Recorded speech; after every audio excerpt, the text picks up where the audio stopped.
Yun, magandang hapon mga kalapatids. Andito ako sa bansang Saudi Arabia. Medyo malapit na magtaglamig dito, pero taginit pa din. Ayun yung ospital na pinapasukan ko. Ayun yung mataas na building. Doon ko nakuha itong mga kalapati. Naglagay ako isang pawis dito. Ang kaso may gitsang buwan na hindi pa sila nangingitlog. Hindi ko alam kung anong problema. Etong blue bar, sure na lalaki. Etong itim, langanin kung babae o lalaki. Pero nagpaayos naman sila eh. Hindi naman sila nag-away. Ayan, may gitsang buwan na. May naka-ready na nga ako na itlogan sana nila. Tapos sa loob ng bahay, may isang pares pa ako dun. Yun ang may itlog. Medyo malapit ng mapisa, pwedeng bukas. Kaya ang bala ko sana, ilalagay ko na sila dito sama-sama. Kaso medyo mainit-init pa din. Nag-aalala ako na baka mamatay yung sisiw sakaling makapapisa na. Ano pa lang dito ngayon, 4:30 ng hapon. Bala ko tanggalin tong bubong para maglipad-lipad muna sila. Ito nga palang blue bar. Hindi, yung itim. Yung itim, ginupitan ko ng pakpak kaya hindi makakalipad to. Itong blue bar, ng lalaki, gusto ko paliparin. Bahala na kung babalik siya o hindi. So, tatanggalin ko to na tatanggalin ko to na bubong para diretso lipad na. Wala kasi tong pinto eh. Kaya itong isang kahoy na to, hindi ko tawag na ito. Hindi ko ipinako ng todo para bubuksan ko sila. Tatanggalin ko to. Ito yung magiging silbing pinto nila. Tapos ito may mga naka-ready na sana din ako na bahay-bahay nila.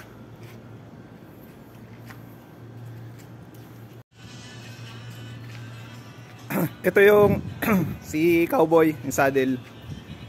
Ito yung kauna-unang na huli ko na kalapate. Kak. Siya yung kapares dun sa baba. Malapit na mapisa yung itlog nila. Inakyat ko dito para makita ko kung babarakuhin niya to na lalaki. Ay, lalaki na itim. Kasi wala eh, may gitsang buwan na hindi pa sila nangingitlog. Posibleng lalaki din to. May nagsabi kasi sa akin na pares lalaki nagpapares din. Ayan, gustong gusto niya bumalik dun sa kulungan. Tanggalin ko na tong takip. Bubong. Ayan. Tinanggal ko na yung bubong. Tingin-tingin pa siya kung lilipad siya o hindi.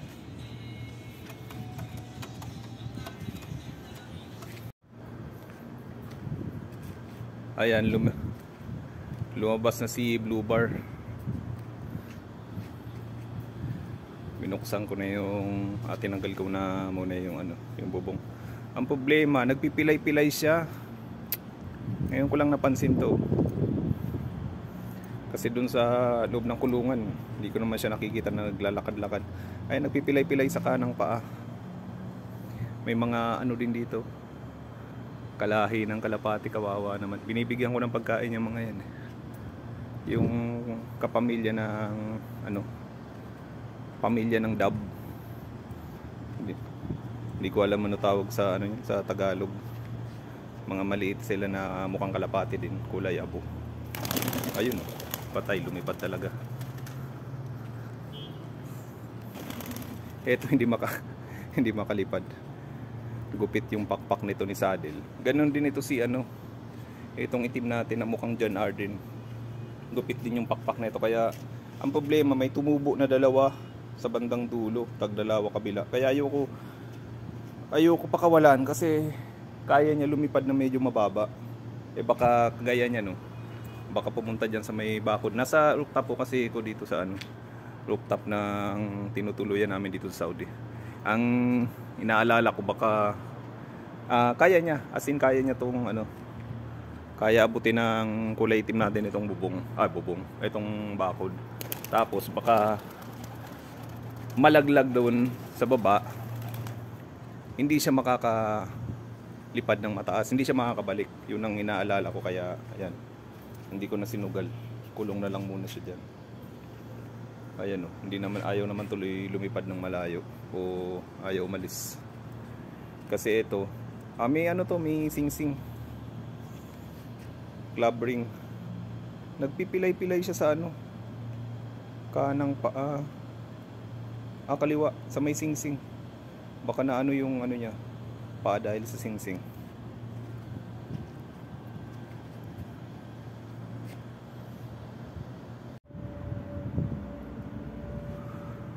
Ayun mga lods, dumilim na. Lumipad kanina si Blue Bar, di ko lang nakunan. Nung medyo padilim na, papapasukin ko na sana sa kulungan. Andito siya banda, biglang lumipad. Sayang di ko na videoan. Lumipad sa papunta doon, ayun oh. Yung natatanaw yan yung ano, hospital na pinapasukan namin. Dalawa, yung medyo maliit, yung luma, yung malaki, yung bago.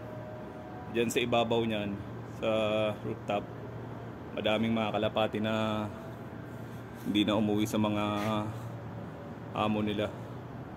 Kaya kanina yung Blue Bar, dyan yung gawin niya eh. Maka umuwi dyan. Dyan ko din siya nahuli. So yung ano, yung asawa niya, ayan, kinulong ko na lang muna dito. Kasi nayaan ko lang muna bukas to. Baka kasi bukas ng umaga o susunod na araw, umuwi pa dito sa atin si ano, si Blue Bar. Ayan. Mag-alas 8 na ng gabi dito na gano'n na. Magsasala na o prayer. Magdadasal na yung mga ano, Muslim. Ito may malapit dito na mosque sa amin.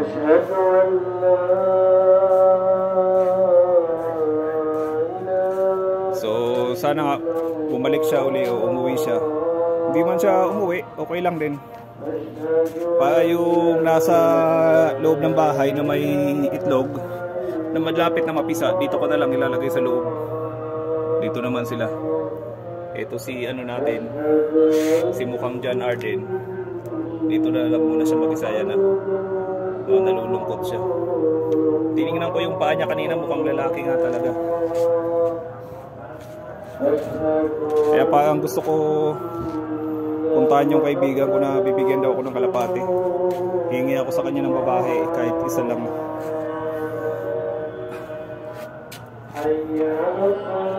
Lumago na din dito yung ano ko, tanglad. Pang tinola.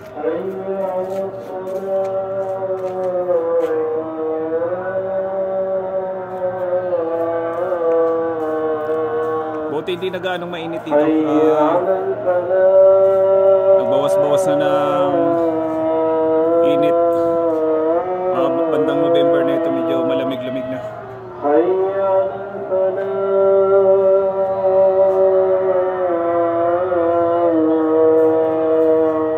Akyat nga tayo dito sa ano, sa pinaka-rooftop.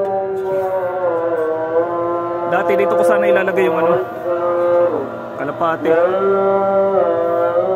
Kaso baka pagalitan ako kasi may ano dito eh. May ano ng tubig. Magdudumi sila ng todo dito. Tsaka walang masilungan, grabe yung init dito sa pinaka tuktok. Ayan o. Ang daming mosque dito sa malapit sa amin. Akit tayo sa pinakataas. Ay. Yun.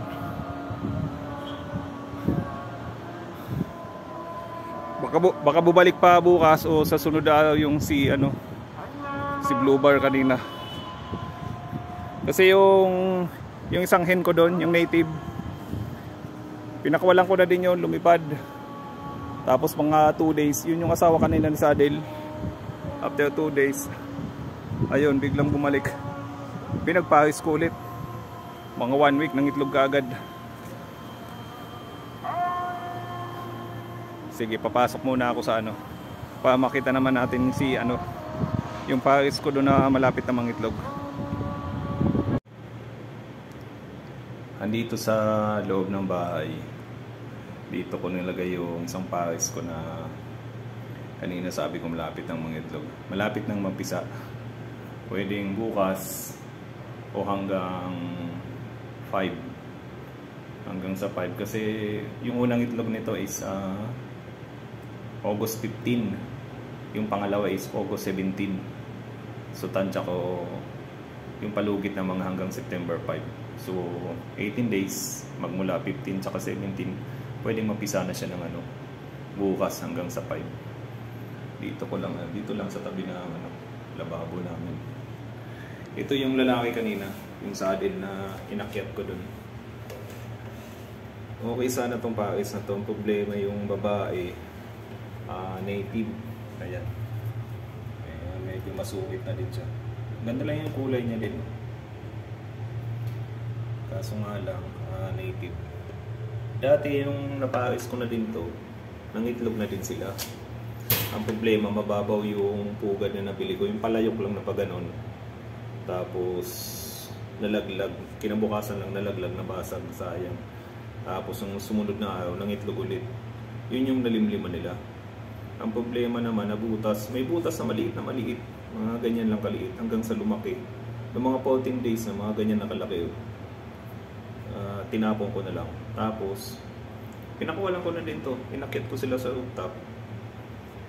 Binukas ko lang to, pinatong ko dun sa yung kulungan kanina dun sa taas na kahoy.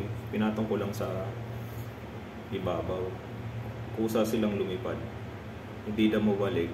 Ito na si saddle na miss ko. Nung nakita ko ulit dun sa hospital na pinapasukan ko, hinuli ko ulit. Tapos ito naman si hapon din yun eh. Hindi talaga sila bumalik din. Ito naman na hen, mga 2 days nung papasok na ako ng umaga, nagdala ako ng pagkain doon sa rooftop, yung isang pawis doon. Nagulat ako, bigla siyang umuwi. Tapos hinuli ko ulit. Pero dati ko na rin itong nahuli. Ayun, sa madaling kwento, pinagpawis ko ulit. Kaya ito, yan, may itlog na uli sila. Tapos bumili ko ng biskwit dahil lang ang habol ko, ito lang ang namamalo. Bumili ko ng biskwit dahil lang ang habol ko lang, ayan, yung lagayan. Yung itlog niya na yan, 2. Ang kaso, inilawan ko yan eh. Ang problema, malaki tsansa, isa lang yung mapipisa. Kasi nung nakita ko yung isa, tubig-tubig pa din siya. Walang similya. Nagugat-tugat din, mukhang hindi nabuo. Yung isa lang talaga yung positive, may sisiw. Kaya gusto ko na din sana iakit talaga to doon. O sila na yung ilagay ko doon sa kahoy. Sa kahoy na yung ginawa ko na kulungan. Ang kaso, ang inaalala ko yung sisiw kapag medyo mainit-init pa kasi. Baka hindi kayanin yung init sa rooftop, baka mamatay. Eto, si Pogi, si Saddle. Ito ang gusto ko, kaya hinuli ko siya ulit. Madumi-dumi pala itong kulungan. Hindi ko pa nalinis. Bukas na lang. So, sana bukas mapisa na to. Para may baby na tayo. Baby ni Toy.